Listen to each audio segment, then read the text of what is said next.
उस वेरिएंट का नाम आ रहा है XBB.1.15, XBB.1.16। क्या ये कोविड का ही कोई नया वेरिएंट है? कोविड गुड बिहेवियर जो हमने कॉइन किया वो था टर्म कि hand hygiene, mask, crowded area में नहीं जाना, घर में किसी को भी इस तरह के सिम्टम खांसी जुकाम गला खराब या इत्यादि हो रहा है तो एटलीस्ट वो अपने आप को तो आइसोलेट कर ही ले। अपनी इम्यूनिटी के लिए आपको एक्सरसाइज करनी चाहिए और अच्छा खाना खाना चाहिए, high protein diet.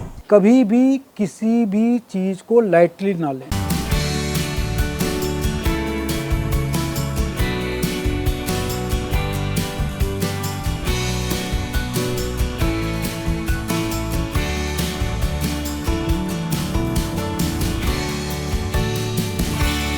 Hello friends, welcome to our show health and style. आपके साथ मैं हूं आपकी दोस्त ज्योति विनय कपूर। तो एक नए टॉपिक पर आज बात होगी उन लोगों की जिनको आ रहा है बार बार बुखार या नज़ला खांसी से वो लोग हो रहे हैं परेशान। घर में किसी एक ना एक के बाद हो रही है हर किसी की तबीयत खराब। क्या आपके घर में भी हो रहा है ऐसा? तो आज ध्यान से सुनिएगा हमारी बातचीत, और पूरी बातचीत को सुनने के लिए चैनल को सब्सक्राइब करना नहीं भूलिएगा। बेल आइकन भी आप प्रेस कर सकते हैं, और वीडियो अगर आपको पसंद आए तो लाइक आप ज़रूर करेंगे। तो आपको जैसा मैंने बताया कि अगर आप भी बुखार से परेशान हैं, नज़ला खांसी या गला आपके लिए दिक्कत पैदा कर रहा है, तो आज इसी मुद्दे पर, इसी टॉपिक पर बात करने के लिए मेरे साथ मौजूद हैं हमारे आज के स्पेशल गेस्ट, नोएडा फोर्टिस के डिपार्टमेंट ऑफ इंटरनल मेडिसिन के director doctor Ajay Agarwal. Doctor साहब, बहुत बहुत स्वागत है आपका show. Thank you Jyoti. Doctor साहब, हमने कोविड के बहुत सारे वेरिएंट्स को बेहद नज़दीक से देखा है सभी ने, और अगर मैं डेल्टा का वक्त याद करूं तो शायद अगर आज हम सब लोग हैं तो मौत को भी हम सब ने बहुत नज़दीक से देखा था। अभी 2-1 महीने पहले हमने H1N1, H3N2 ये सब वेरिएंट्स के नाम सुने। इन दिनों जो सबसे ज़्यादा चर्चा या जिसको लेकर लोगों के अंदर एक थोड़ा सा डर दिखाई दे रहा है, उस वेरिएंट का नाम आ रहा है XBB.1.15, XBB.1.16। डॉक्टर साहब, सबसे पहले मैं आपसे यही जानना चाहूँगी, आखिरकार ये है क्या? क्या ये कोविड का ही कोई नया वेरिएंट है? जी, ये देखिए, ये जो कोविड का जो ये नया वेरिएंट XBB.1.5, 1.6 ये ओमिक्रॉन के ही वेरिएंट है।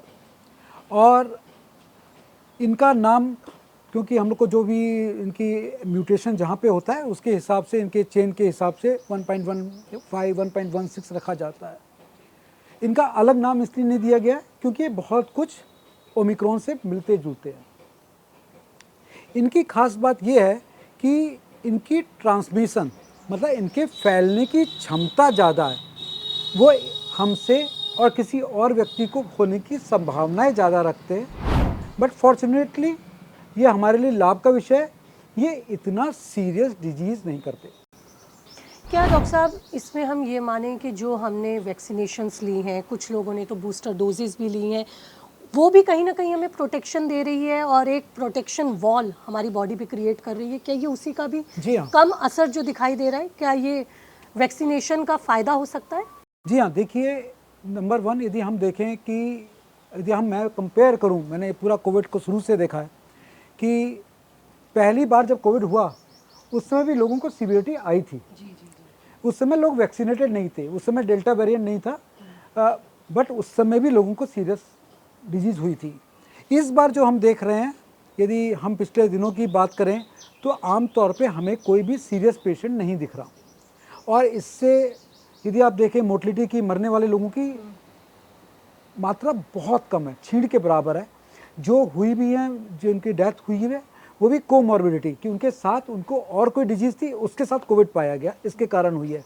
तो ये ठीक है कि इस वेरिएंट से हमें उतनी डिजीज़ सीवियरिटी नहीं मिली। इसके मतलब ज़्यादा डरने की ज़रूरत नहीं है? ज़्यादा डरने की ज़रूरत नहीं है, एहतियात हमेशा ज़रूरत है। हम नहीं जानते कब क्या। डॉक्टर साहब, मास्क उतर गए अब लोगों के? हाँ, लोगों के मास्क उतर गए, अब लोगों को वापस एहतियात रखनी पड़ेगी, सेफ डिस्टेंसिंग।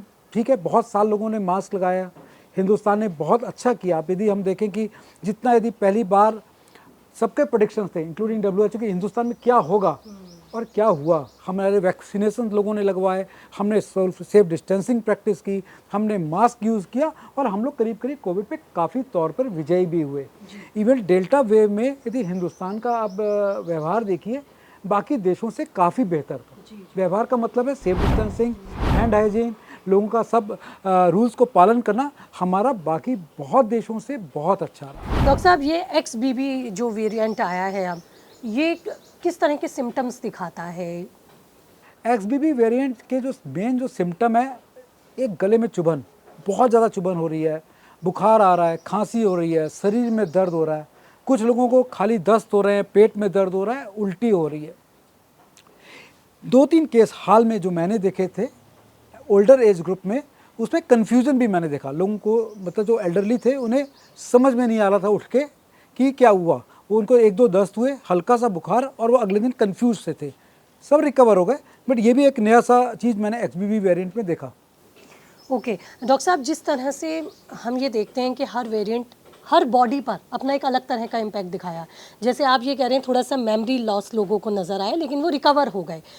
क्या इसी तरह से कुछ लोगों का, कुछ एक्सपर्ट्स का ये भी कहना है कि बच्चों के लिए घातक हो सकता है, ऐसा भी कुछ है? देखिए, क्योंकि बच्चे लोग 12 साल से नीचे के वैक्सीनेटेड नहीं हैं, तो इसीलिए सबकी चिंता का विषय रहा है हमेशा कि ये बच्चों पे ज़्यादा प्रभाव कर सकता है। बट एज हम डॉक्टर्स यदि हम लोग देखते रहे कि यदि डेल्टा के टाइम में भी हमने कितने बच्चे देखे थे, कितने बच्चे हॉस्पिटलाइज हुए थे, वो बहुत कम थे। और ओवरऑल कोविड की 3 साल की यदि हम ड्यूरेशन में देखें, बच्चों पे प्रभाव बहुत कम पड़ा। ये नहीं था कि बच्चे एक्सपोज नहीं हुए, घर में माँ बाप को हुआ, दादा दादी को हुआ, बाकी फैमिली मेम्बर्स को हुआ, तो बच्चों को भी डेफिनेटली एक्सपोज हुए ही हुए।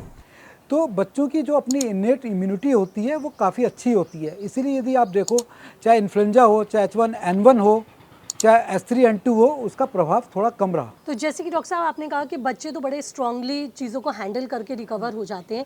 अगर हम यहाँ पर BP और शुगर पेशेंट्स की बात करें, जिनको लेकर हमेशा ही हर किसी डिजीज़ में ये माना जाता है कि रिस्क उनका बढ़ा हुआ होता है, क्या उनको कुछ यहाँ पे स्पेशल इंस्ट्रक्शंस की ज़रूरत फॉलो करने की है?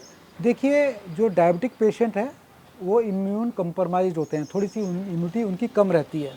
Similarly not hypertensive, not blood pressure patient, but heart के पेशेंट हो गए, या जो व्यक्तियों को कीमोथेरापी में कैंसर के पेशेंट रहे हैं, या जिनको कोई दवाइयाँ चल रही हैं, जैसे अपने आर्थराइटिस की, ऑटो इम्यून डिजीज़ की, जो इम्यूनो सप्रेसेंट पे हैं, उन लोगों में कोई भी डिजीज़ की बढ़ने की संभावना रहती है।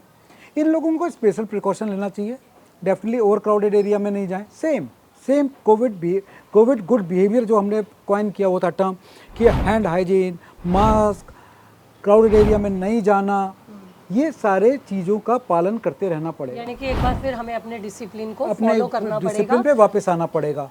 और जिस तरह लोगों ने देखा है कि इस डिसिप्लिन से बहुत फ़ायदा रहा है, मैं बिलीव करता हूँ कि सब लोग वापस इस डिसिप्लिन को फॉलो करेंगे। डॉक्टर साहब, प्रेग्नेंट लेडीज़ के लिए कुछ एडवाइस, क्योंकि वो भी रिस्क पर ही मानी जाती हैं। सेम प्रेग्नेंट लेडीज़ को भी इनके लिए बहुत ज़रूरी है, वो एहतियात बरतें, कहीं जाना पड़ा तो मास्क का यूज़ करें, बाहर ओवर क्राउडेड एरिया में नहीं जाएं, हैंड हाइजीन का पालन करें, और घर में किसी को भी इस तरह के सिम्टम, खांसी, जुकाम, गला खराब या इत्यादि हो रहा है तो एटलीस्ट वो अपने आप को तो आइसोलेट कर ही ले।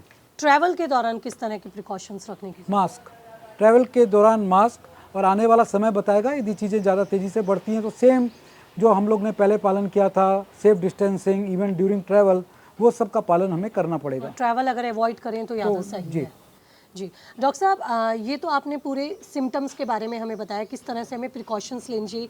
क्या कोई खास खान पान जिसका हमें ध्यान रखने की ज़रूरत है? क्योंकि इस वेरिएंट में हमने एक चीज़ और देखी, लोगों की जो खांसी है वो थोड़ी लंबी खिंच रही है, लोग कई महीने ले रहे हैं इसे रिकवर करने में, तो इसके लिए कुछ खास प्रिकॉशंस? इसके लिए अनफॉर्चुनेटली कोई प्रिकॉशन नहीं लिया जा सकता। मान लो आपको कोविड होता है और उसके बाद आपकी खांसी चल रही है, तो हम लोग बोलते हैं शुरू में तो दवाई लो, बाकी तो फिर आपकी होम रेमेडी अदरक, शहद और थोड़ा सा गरारे करते रहें, स्टीम लेते रहें, उससे आप मैनेज करिए, क्योंकि कितने दिनों तक आप कोई मेडिसिन खाएंगे। और किसी भी खान पान से बहुत प्रभाव नहीं होता। ये जो हमारे मिथ हैं कि इससे ये चीज़ खाने से ये कम होगा, ये चीज़ खाने से कम होगा। अपनी इम्यूनिटी के लिए आपको एक्सरसाइज करनी चाहिए और अच्छा खाना खाना चाहिए। आप हाई प्रोटीन डाइट खाना खाएं, वो ज़्यादा अच्छा रहता है आपकी इम्यून सिस्टम को बढ़ा के रखने के लिए।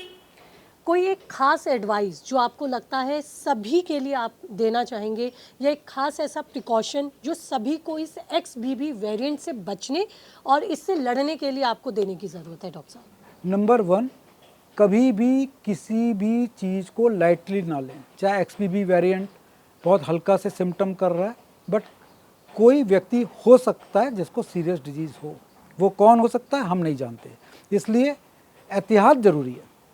अपना सेफ डिस्टेंसिंग, हैंड हाइजीन का पालन, यदि आपको गला ख़राब है, खांसी हो रही है, आपने टेस्ट ना भी कराया हो तो अपने आप को आइसोलेट कर लीजिए। कई बार हो नहीं सकता कि आप हमेशा टेस्ट करा पाओ, तो अपने आप को आइसोलेट कर लीजिए।